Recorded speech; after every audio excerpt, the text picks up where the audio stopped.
Much for being here today. I'm very pleased to see that we have a nice crowd of women and a man. So today we're going to be talking about the birth.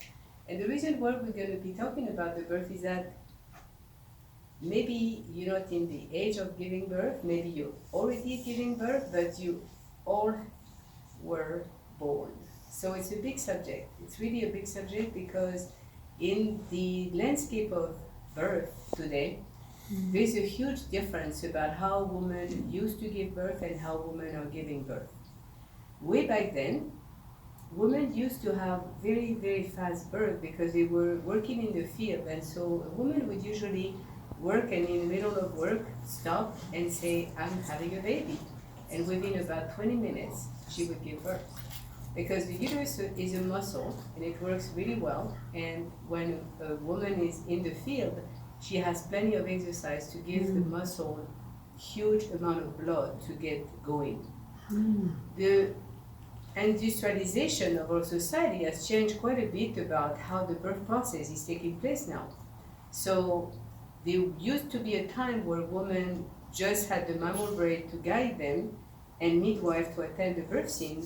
And at some given point, probably back in the 1950s, women were sent to hospital because there were new technology happening, and doctors felt like, OBGYN felt like they had a better sense of how to help and make a safer environment for women. And for a while that was true, but we didn't have the equipment that we have now. So just a very quick brief statistic is that in our days, the C-section rate is about 32%. It's huge. Yeah. Because we have find out that out of these 32% C-section, 22% of women are dying at birth. So it's actually a pretty ferocious number when you think of it. And Is when that you look now? at like, Now? yeah, right now, it's going up and In up the and up. United It's going States. 60% since 2014. So it continuously gets to a higher level, and it's pretty drastic because it has a lot of incidence and impact onto the formation of family and the structure, the bonding. So there's a lot of impact to the family through the birth process, and that's why we're here today. Because you might not be in this age, but you might know someone who's about to have a baby, a granddaughter, a daughter, anyone, a friend, and having information and knowledge can help you. So basically, going back to the subject of, C-section, there's definitely a place where when women are left alone, and there's community like the Amish that we all know of, they give birth totally naturally, and the C-section rate is about 1.6%. So we know that having introduced a cascade of intervention has actually created a lot of fear within women to where they are more and more in difficulties about reconnecting to their own self, the true self, the cells that disappear and let the mammal brain take over, which is body-mind connection. And when that happens, basically the woman is completely capable of giving birth in the most natural way. And through the process of giving birth, the beauty of that whole scenario is that there's about 23 hormones that take place. And those hormones are actually meant to create the bonding and attachment that the baby needs with mother, father to be able to develop his brain. So one of the very important subjects that I want to talk about today that most people don't know of is that there's something called the golden hour. And the golden hour is about 2 hours right after the birth. And this is so precious of a time. And most hospitals are supposed to have a sign to say not disturbing for 2 hours, but they don't because they don't want to give so much power to people. And to the environment that they want to have control over just in case something was to happen. So we live in a place where it's always about what if something happens, like creating a space of fear for the people that are coming in the environment that's supposed to take care of them at a level of safety. So number one, women feel safer, and if they do feel safer, then there's a better chance for them to give birth naturally. That's absolute. Which is why a woman who gives birth at home is more likely to have an interpretation within her own mind, because we have different level of mind and we address the subconscious mind at the level of safety. The woman who experiences her environment as something safe is more likely to give birth naturally.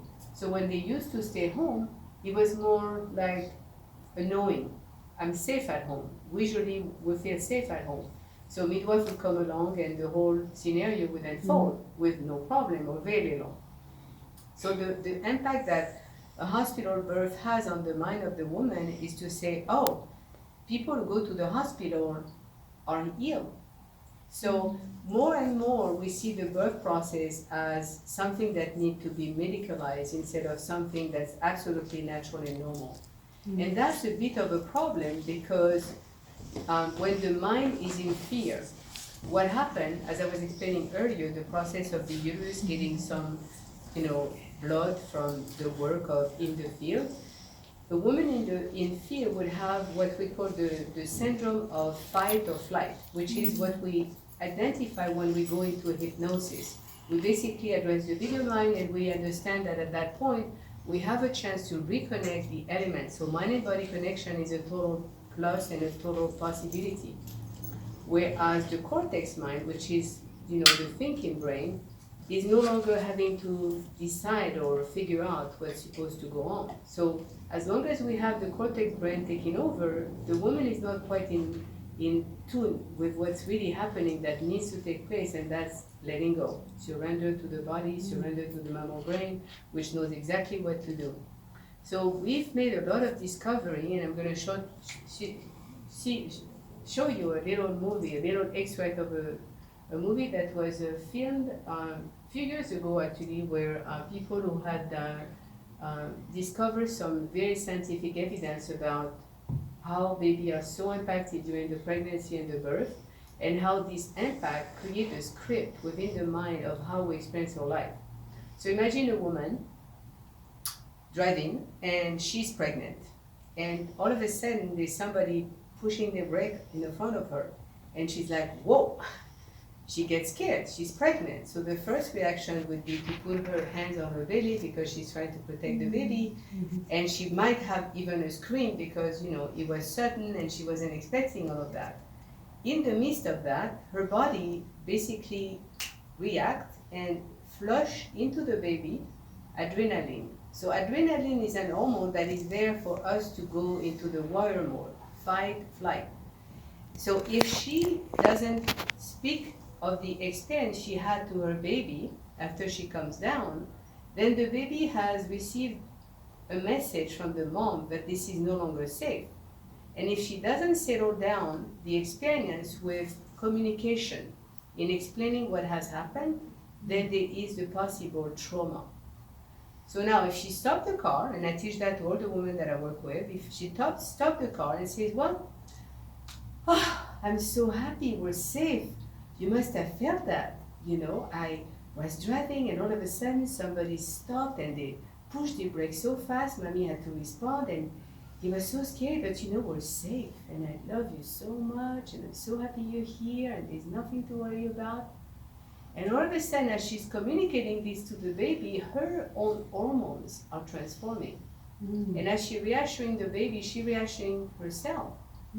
The hormone changes communicate also to the baby at the bigger level, because baby, the mind and the body are one. There's no separation. So imagine they are full consciousness.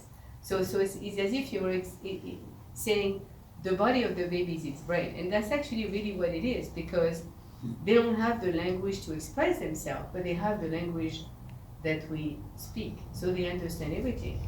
And actually we found out that they can see, smell. They have all the senses we have plus more. So they have an ability to really be part of our experiences as mother. So now the beauty of having that ability to communicate to a child that there was a problem and the problem is no longer, and to reassure the child, is creating what we call no trauma for the baby. And why is it so important? Because the baby's brain neural net is developing. And every time something happens, if you don't take the time to validate the experience, then it's a trauma. And I'm going to give you a very incredible experience that I got in tune with much earlier when I was going through all these classes, this conference about birth, because there's like a huge phenomenon about the birth field where people come together and really talk about it. And one of the experience was actually from a woman in France who had gone to an orphanage, and there was a lot of baby who had trouble, physical trouble that were really impairing them in their growth. They had hard time to breathe, some wouldn't even speak, they were not feeling well, there was a lot of difficulties. So she asked a nurse who was in charge of the particular baby to hold the baby in a very gentle way, but against one to one, so not facing outside, which is not the thing to do with any baby, especially when they're very young, because they get the energy of what's happening out there and you want to keep them close to your heart. Because they are another subject, their heart enters only through the mother's heart or whoever is carrying them. So for until age 1. So it's really like a phenomenal reality that we are exploring when we talk about the process of birth and baby. So that she asked the nurse to hold that baby, and as she was holding the baby, she went about telling the baby the story of his birth. And she, I'm so terribly sorry, but your mother was raped. And so she didn't have to live through again and again that process, just looking at you or breastfeeding you or raising you up. And so she decided to give you a way to a better family that could just love you because you're so deserving of love and you really deserve to be held and nurtured and grown. And so at that moment in time, the baby was just recovering all his senses because the trauma that he had gone through, which was a separation, was acknowledged. It's almost like if I was working on your foot and I never say anything, you'd be looking at me like, whoa, what's wrong with her? She's not even aware of my presence. So when life happens, there's no problem with life happening. It's how we interpret it that makes a difference, especially when we're pregnant and at the time of the birth. And why is it so important at the time of the birth? It is because, and I'm going to talk to you about something that's going to blow your mind, about a man that's named Bruce Lipton. He's a biologist, and he made an amazing discovery about genetics and how we really learn. So what happened at birth is that 60% of the brain cells have not yet migrated. And they have not migrated because the baby is having to decide whether the environment that is in is safe or not safe. So now let's go to Bruce Lipton, and I'll tell you the experiment that he had created that gave us an understanding of how powerful the environment is. And I want you to remember the word environment because we want to become in charge of our womb environment. And that's something that we can do through our mind. And so that's where the play of hypnosis is so powerful. So going back to Bruce Lipton, he had a chance to put 2 different mouths into cages, and they were both pregnant. So the first mouth was in a beautiful environment with all the sun, all the cheese, everything was just absolutely, absolutely beautiful. And she was eating, and what they noticed is that that baby's brain was huge, and it developed a very small body. Usually the brain, a bigger brain means that there is more of the cortex, which is the forebrain, and it's a brain that's meant to think, create, and that's what humans have as well. So mouse and humans are very similar into how they create their own body and mind. I'm sure you all know that. And so he placed that second of a pregnant mouse in a different cage, and the experience, so the environment was very different. Same mouth, they were sisters, so there was no separation of one younger, one older. It was really similar situation, but total different environment. And so this one was in a cage, and it was dark and raining, and it was hard to find food, and everything was a struggle. So the baby, we noticed, developed a very small brain and a big body. Why? He knew that the environment he was coming into was going to be something he had to fight. And so he had to realize and change his genetic to be able to make sure that he was going to be able to survive the environment.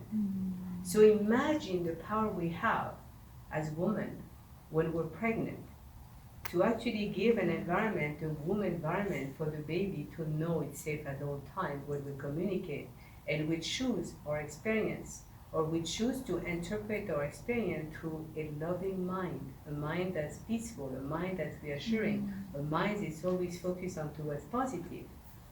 Remember, the mind only has 2 masters, love or fear. I call it love, but it's positive energy, and then fear. So through fear, our body reacts differently and our minds react differently. So we literally have the power to create people's brain differently based on the mother's experience, not just through the birth process, but through the whole pregnancy. So now, way back then, there was a gentleman named Brazelton. And interestingly enough, he's French also. And Brazelton was amazing because he introduced to the world the idea that baby were a person. Until not long ago, I'm not sure if you know this, but doctor considered that there was absolutely no understanding of the baby and he was not capable of even feeling anything because, well, if he didn't have a brain, then he didn't have senses, and if he didn't have senses, he didn't have possibly the interpretation of anything. So they were completely misled into that reality, which allowed them to do whatever they thought would be okay with the baby, including circumcision, without even anesthesia, which is a crime to a baby. Number one, because they don't have the capacity to take in the anesthesia. It doesn't change anything in their body, so they feel the pain regardless of whatever they give you. And so the Jewish people who actually do that have a better way and a better sense of doing it because they're doing it by using wine. And believe it or not, the wine is actually completely soothing the baby so that the nerves are no longer so affected by what's going on. Because if you touch your hand like this, this is how much, feel the difference between here and here. There's so much more sensitivity inside of your hand, right? Guess what?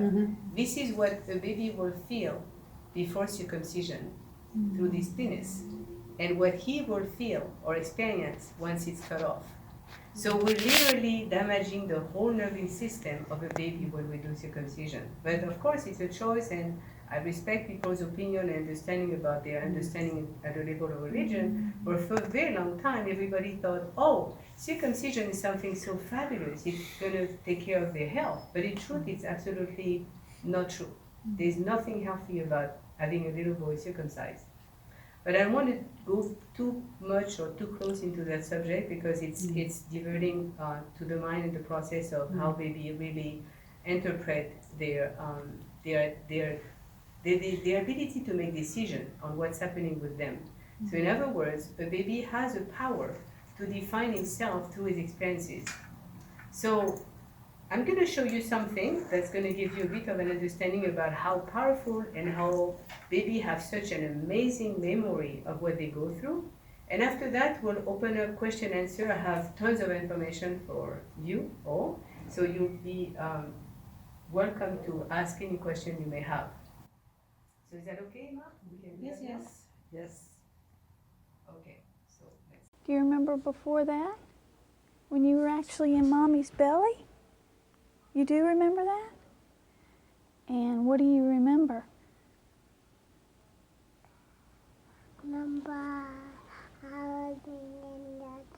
We were reading a book and then we were talking and I said, Locke, do you remember anything about being in Mommy's tummy? And she said, cookies. And then I said, a few minutes later, I said, do you remember anything else? She said, chocolate. And then I asked her a few minutes later, because I was a little bit astonished, and she said, mint. And I about lost it because in the 8th month of my pregnancy, my husband was away, and I would go downstairs to do the laundry in the basement, and in the basement was a refrigerator, and we had bought a case of Girl Scout Thin Mints. And I would go down there and eat a half a sleeve every time I went to do a laundry. I couldn't believe that she remembered that because I was embarrassed about it, so I never told anybody that I did that. Girl power. Boy power. Yes. At the very end, she was breech. And I didn't know whether or not it was a girl or a boy because we didn't have that test done, but I was very apprehensive about having a girl because I have a strained relationship with my mother. I went to this man who did some massage, and he asked me some questions about it because I did tell him, because I walked in and I told him I'm concerned because my baby's breech and I don't want to have a cesarean, I want to have a natural birth. I didn't use any medicine the first time and didn't want to the second time. And he said, well, what you need to do, you need to tell this baby that if in fact she is a girl, that you want her to come into this world and that your reservations have nothing to do with her. That's about your relationship with your own mother and not with her. I did that, and I went home that afternoon, and by that evening she had turned around because I felt her kicking at the top of my stomach. I was very conscious about making sure that she had an easy birth. I used a midwife. I had planned it out so that the lights would be low and I wouldn't have to use drugs, and I'd have some music that I had chosen. I just think that she is comfortable in her skin. I think she knows or knew that she was welcome, and it took some getting to on my part. And once I got there, the birth was beautiful, and it happened easily and quickly. It was an hour. And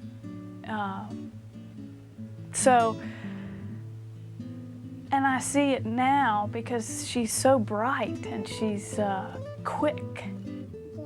And will Locke's experience down the road be a mirror reflection of her birth? Playing movies. They're not real, they're for decoration. Our birth is but a sleep and a forgetting.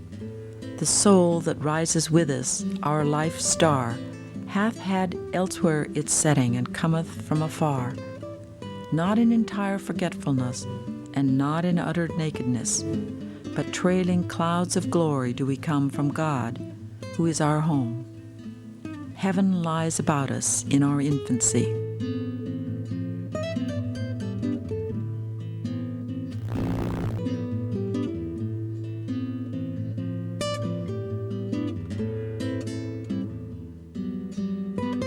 How incredibly memorable the scene, the birth of the birth scene is for babies, but even more so the time of pregnancy.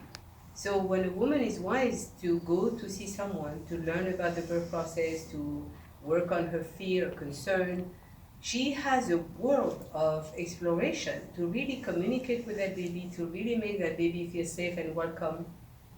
It's very well known that babies that are not wanted have incredible trouble coming out. So I was one of those. My grandmother had 21 children. Yes, you heard me well.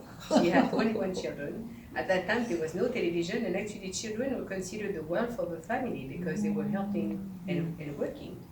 So one of the stories that really, and I can feel that I'm in that field because that was part of my journey in this world. When I was a child, I kept listening to my mother and her mother, so my grandmother and her had many conversations, and one of the things that I would listen to often was that the last born was actually having the problem he had. He had an handicap, so he was totally paralyzed, could not speak, and in the medical environment they called it polio. What happened though is that she wasn't that old to have any kind of problem with that last pregnancy. She probably started having babies around age 14 or 15. So even though she had 21 kids, pretty much one after the other, she wasn't an age where we would consider a woman with high risk because now her body is not performing the same way. Believe it or not, doctors consider that women at 35 are no longer supposed to have babies and put them in danger because the mind is so open, while in creation is really like a huge amount of information that can affect a woman when she goes to a doctor versus, goes to a midwife. There's definitely a different paradigm within the world of getting into a hospital birth and the world of the midwife. And the care being provided makes it very different in a sense of a midwife wants to have the woman feel safe and comfortable and totally trust in the process of giving birth, whereas an OBGYN knows that if there's anything happen, number one, he could be sued, which is a very problematic thing to ordain. And number two, he has recourse to a C-section. So there's that whole different paradigm about how we are offering to a baby to come along. And so one of the things that really, like going back to my childhood and how this impacted me, is that I heard a very interesting story. I was 10 pounds, which is not a big baby when you're having a fourth birth. Basically, it's really like a natural phenomena because baby grow bigger as you grow into pregnancy. But the problem was I was ready to be a boy, and I was a girl. And I was so frightened to imagine that I could come out as a girl and deceive everyone. Because the baby is full of love. They want to bond, they want to be accepted, they want to reflect their energy into your eyes, they want to look at you and show you how they're so happy to come out.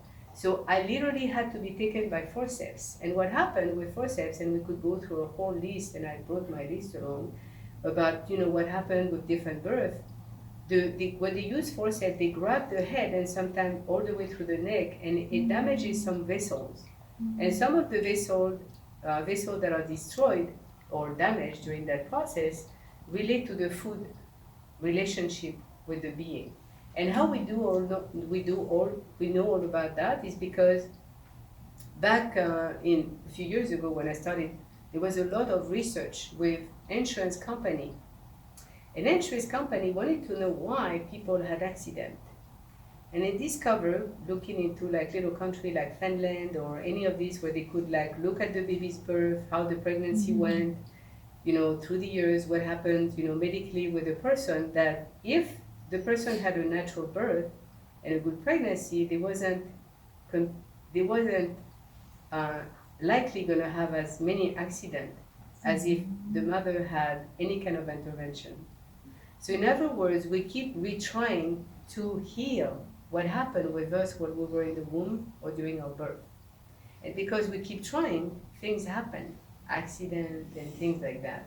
So my neck got damaged, I got into trouble with food intake, I was bulimic anorexia, I had to deal with that, but through my learning as a hypnotherapist, I had a chance to really address a lot of my issue because I was always plugging in to see, well, if I'm having this trouble and can find a solution, then I can help everybody else. So I was really eager to find more modalities. So I went into rebirthing.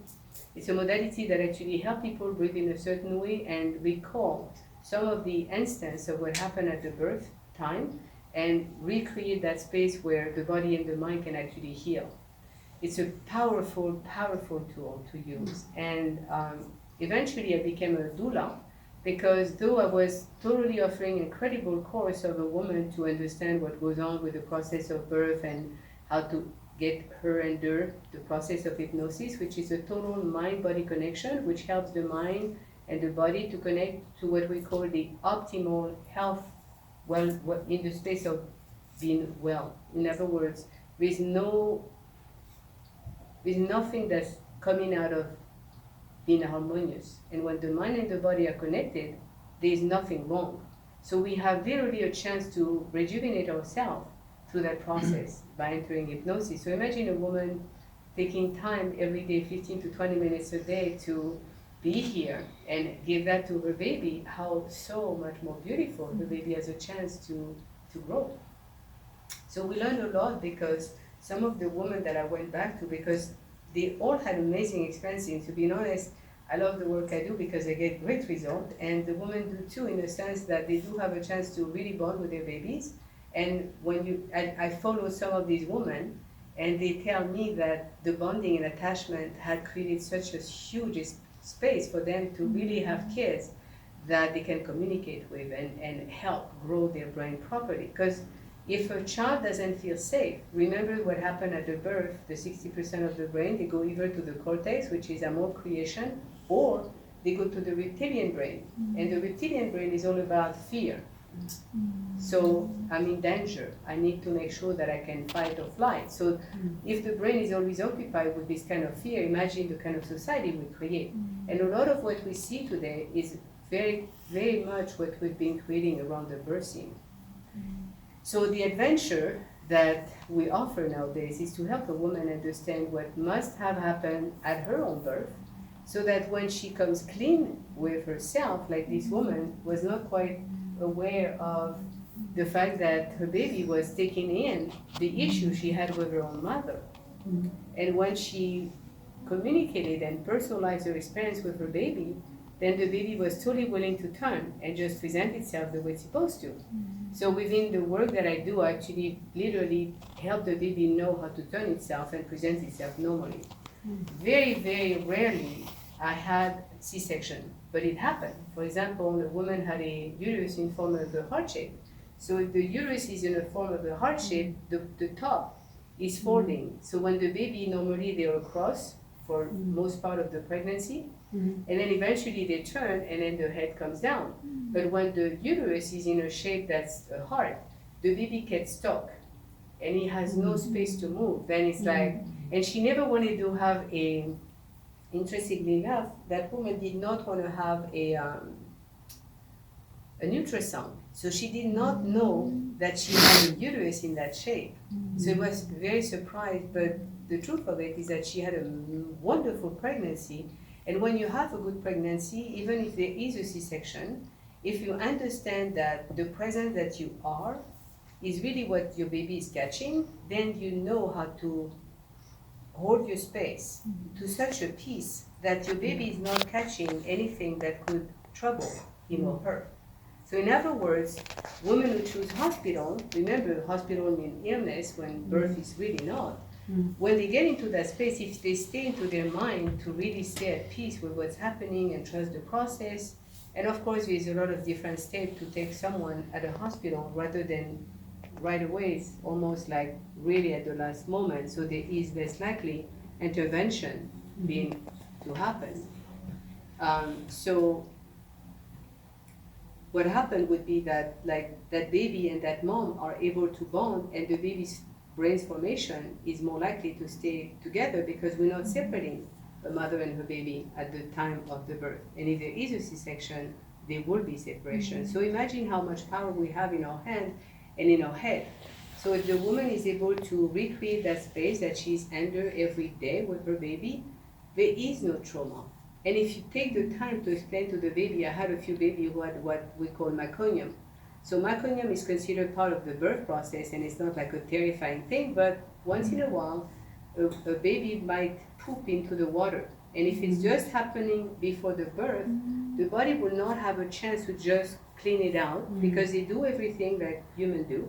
And if that is the case, then the whole space for breathing, the throat, everything will be just stopped up with all that. And it's very detrimental for a baby to start breathing with meconium because he will damage its lung.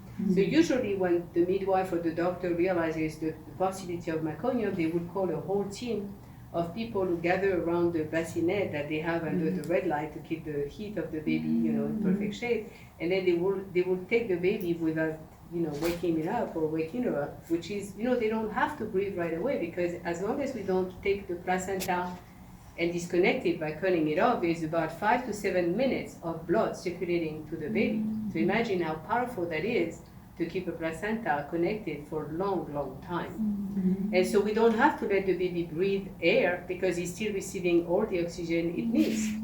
So now the baby is being taken into the bassinet and the doctor get to the aspiration phase. And if the father is here, usually they are because they're more interested into, being part of that incredible space. And men make a huge difference in a birth because the woman feels safe and she needs that. So it's a very important play that the father offers. And another thing that I wanted to say is that, if a man is there, when the woman goes to the natural labor, the oxytocin that is completely released gets the man into a place where he's actually changing from the warrior mode, which is all adrenaline, to receiving his baby. So he's almost like in the state of where a woman is when she's about to give breastfeeding. So there's a particular work that I do to get the man to bond with the baby to such a place that is mammal. And we've noticed also in all the research that when a baby is born naturally and the father had that mammal bonding, he's not likely going to leave home as he would if he didn't have that and if he had to find in his own mind that that is his baby. So there's really something that we're lacking when we take away the power of a baby to be born on its own, because baby, believe it or not, they know how to born themselves. They don't even need you to do anything. So if the mother is able to move her body into different space to allow the baby to turn to a place where it comes down into the pubic bone and ready to come out. He can literally come out on his own because we have what we call a reflex, rejection reflex, which is like a reflex that allows the baby to completely be exposed out of the body. Because it's considered actually like an alien to the body. And the body is supposed at one point or another to completely expel the baby. So if the baby is expelled into a natural way, he's even capable of walking up into the baby, and during that time it massages the mother's womb. Uterus contracts again, so there's no bleeding. Uterus releases the placenta, which happened within 20 to 30 minutes, no problem. And at that time, the baby comes up and latch on right away. So there is no trying to make the baby do anything because they do these things on their own. It's almost like we're programmed to know how to take care of ourselves. And yet, the human baby is the one who is the most in need of parenting and love to grow his brain and develop. So it's quite a miracle how God made us. It really is. So this is like to just give you a bit of an understanding of how babies are born and how we have so much power into influencing their brain development from the pregnancy to from the womb all the way to birth and of course beyond that, because certain of the things that need to happen within that golden hour we spoke of earlier, the 2 hours that just occur right after the birth, are so important for that baby to have his brain intact going to the right direction. And so it's very primal to keep a woman feeling safe. So whether she chooses to be in a hospital or she chooses to have a baby at home, you know, whatever's safer to her understanding is okay as long as she's prepared. Because if she's prepared, she knows how to hold herself and be a choice. And that's really the essence of what women have lost, is that they are so busy taking care of everything that they're not conscious that if they let their thinking brain come and take over, then the mammal brain does not know how to create the space for that baby to come out. Anybody has any question? When you know you can totally born yourself on your own and someone is taking away that experience from you, you literally develop more easily a mentality of victim, whereas someone who's had a chance to develop their own experience through the whole pregnancy and birth comes out of life and is a giant because they had that experience on their own. Nobody took it away from them. And I remember being in Hawaii. I had just gotten fiancé and we went to Hawaii, and it was a man holding his baby, and he was just absolutely. I have a very sensitive cord to baby. I can sense them and feel them. I probably got very intuitive around babies, and so he was holding that baby, and that baby felt like a giant. And I said, you know, I have such an amazing experience with your baby. Could you tell me how he was born? He said, oh, he was such an amazing birth. And he said, my woman, the mother, did not want to go to anyone. She wanted to handle the pregnancy and the birth on her own. And he said to me, I was so frightened. I was so worried about everything because I never had an imagination as wild as she did. And so every day she'd go and swim into the ocean. And then when the birth came along, she decided to do what they call a lotus birth. So some of you might have heard of it, some of you may never have heard of it. But a lotus birth is when the parent decides to keep the placenta and the baby connected, and they will never cut it off. They will just do the preparation to keep the placenta healthy until the umbilical cuts itself off and literally detach from the baby, which is giving the baby an amazing amount of incredible nutrition that he doesn't get in other circumstances. It's a very painful experience because you have to literally transport your placenta along with your baby. And so unless you have really someone to help you for those 4, 5, 6, 7 days sometimes, it can be pretty horrendous. But they did that, and that baby was like solid. I had never seen a 14 months who looked like a giant. I had never had such an experience. And I didn't know enough at that time about lotus birth. So when I came back to the land, I was like, oh, I gotta look into this, you know. But it's very rare. Very few midwives would ever, you know, help out. It takes so much time, so much work. You have to understand how to keep the placenta healthy during all that time. It's a huge preparation. But when you look at civilization, for example, in Hawaii, there's an island that no one is allowed on. And it's not allowed because they don't want to have people disturb their way of life. So they don't want to be introduced to all the gadgets we have, and they want to be able to receive their baby the way it is meant to be. And it's just really absolutely amazing. And I had met a woman named Sobon Fusome, and she was from Africa. And she said, you know, in my village, no one fights and there's no policeman. And everybody was like, but how is that possible? And she says, well, actually, when I was growing up, I had a mother, but I didn't even know who she was. Because anytime a baby or a young infant will just find itself on the floor on its own, a woman just grab it and will have him as its own.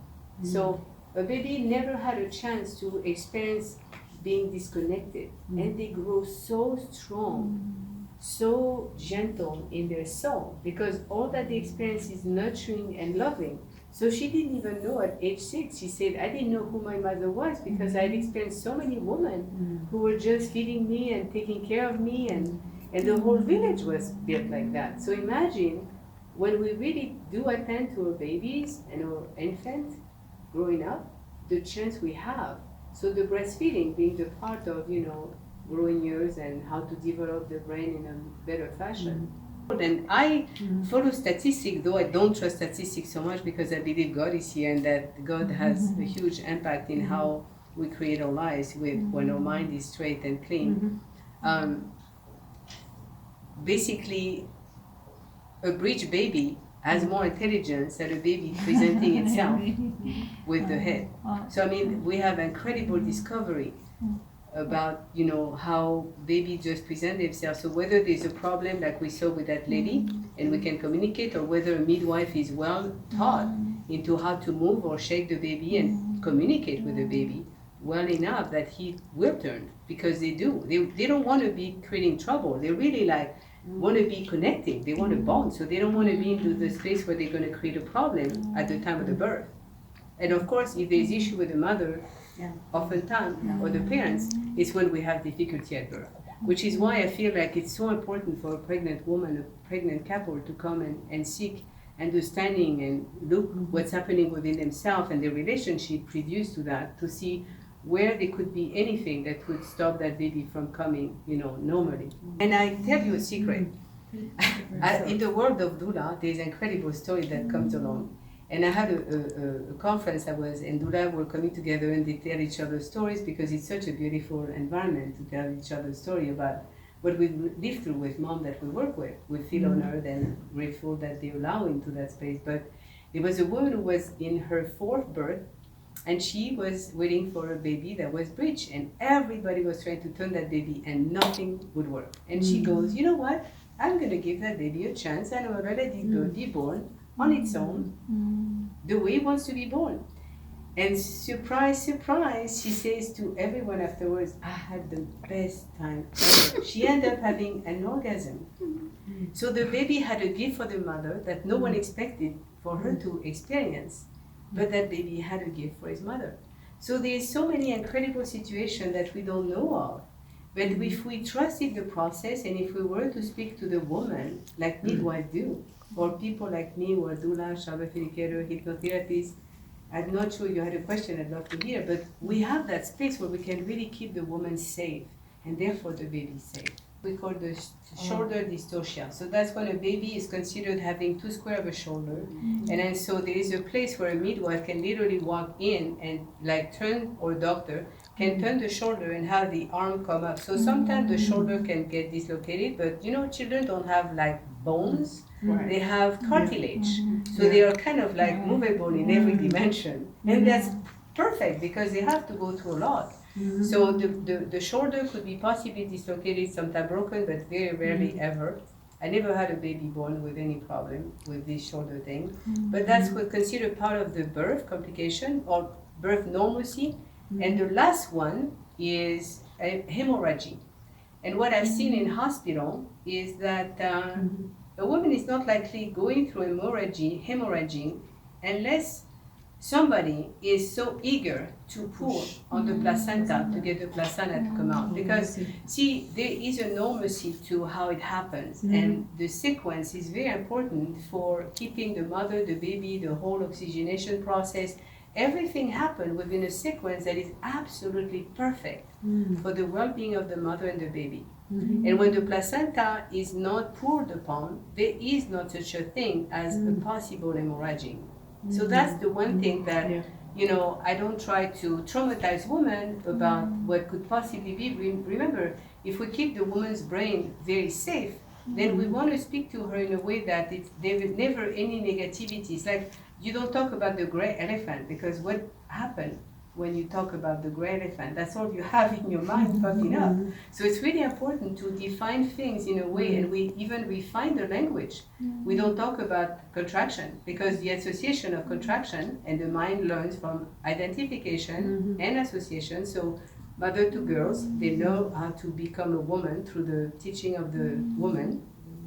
And association, if I have an experience and I associate that experience with what I was experiencing, like for example, before to go take an airplane, if there is a blood sugar level that drops and the flight goes into a pocket of no air, everything will drop at the same time. And if that person doesn't have a blood sugar that is level, they will get a fear, and they will never want to go back into an airplane again. So they have to go to me or somebody else that do the same type work and get desensitized, so that the mind can reconfigure things, because we learn from experiences and then we reproduce with the safety net that we've learned. So we can be walking like this, you know, just because we haven't learned that we can walk like that, and it's more comfortable. So it's like such a powerful play that we have into helping women and babies. And I'm so happy you're here. She's a doula too. Oh, you're a doula too. Oh, wonderful. I love that. So what other questions did you have? So I might have missed this, but I wanted to know how you felt about placenta encapsulation and on its own, I mean the traditional sense, and then with lotus birth. Okay, so I was blown away, and I'm going to tell you the truth, and you might not like it. But I work with an amazing array of women, and some of them were physicists, some of them were doctors, some of them were, I mean, I work with so many different people, and one of them told me, well, there was actually studies that suggested that the placenta encapsulation has absolutely no effect, zero. But what makes a huge difference with a woman who would go to depression is the fact that she is kept safe with her baby for the 40 days or even more, and breastfeeding and attended, so that she has a chance to adapt to what's happening next. So depression have nothing to do with what we were thinking about, which is, well, you know, placenta contains 720 milligrams of progesterone, she's losing it, and all of a sudden she's depressed. It has nothing to do with anything. And I used to literally send my woman to have the placenta encapsulated. And when I discovered that, I thought, oh my God. And it makes sense if you think of it. Women didn't have such a big drastic reality of being so depressed after the birth way back then. But they do right now, because they go through C-section, epidural, they don't have a sense of being in charge.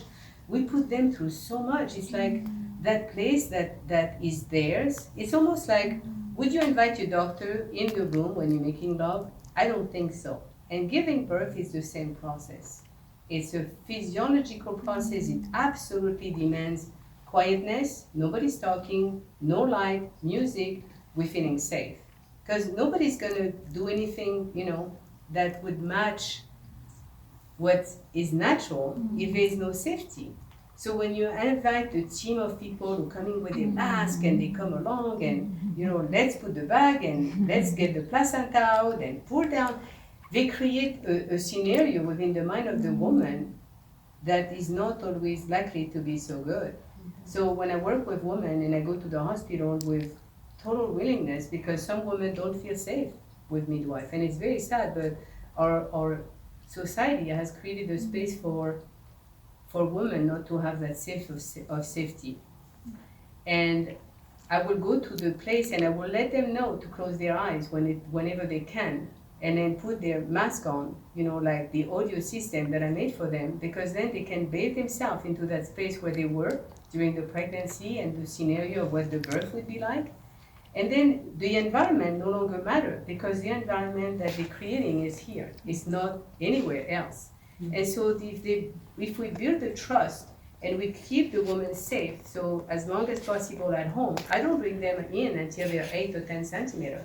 So nobody's going to touch them, no matter what, because by the time I bring them in, they're about to give birth. So there's no epidural, there's no intervention, and it's safe. It's safer for the baby, it's safer for the mom, and there's a sense of being in charge. And a woman who feels in charge, no matter what the birth is, has a chance to bond with her baby a lot more than if she doesn't have that sense of being in charge. So I'd love to hear from you and your experiences as a midwife. Well. Did you learn anything from the speech that I gave today? Oh, absolutely. And Michel Audin, you might have heard of him. He's very well known in France, and he's known here too as well, because he traveled a lot, and he's one who actually brought back the whole understanding of why women should give birth naturally. And he described the physiology of birth being, in the dark, and the music, and somebody kissing you, or somebody holding you, or stroking you. I mean, a doula really does all these things that makes a woman feel comfortable, which is good for the husband, because he has a chance to live through his own process as well, because the father has a different understanding towards the woman and the baby being born, and he needs to be there and present and contributing as much as he wants to.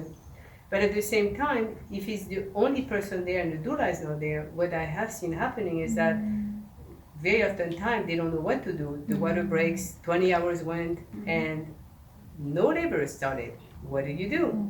Go to the hospital. What is the hospital going to do? They put you into an epidural, because at some point, they don't really look at what's natural and what works, but it's known that if a woman lay down and she drinks for 24 hours, the water will replenish, because the baby recreates its own water continuously.